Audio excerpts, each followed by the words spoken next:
This video shows how to replace the waste toner container for Xerox VersaLink C415 color multifunction printer.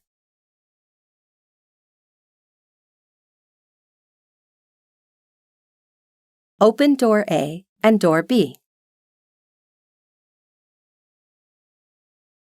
To remove the right side cover, release the latches and pull the cover off the printer.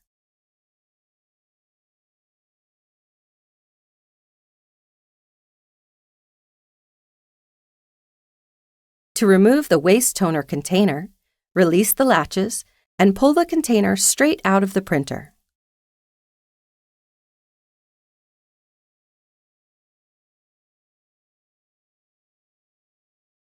Insert the new waste toner container straight into the printer until it clicks.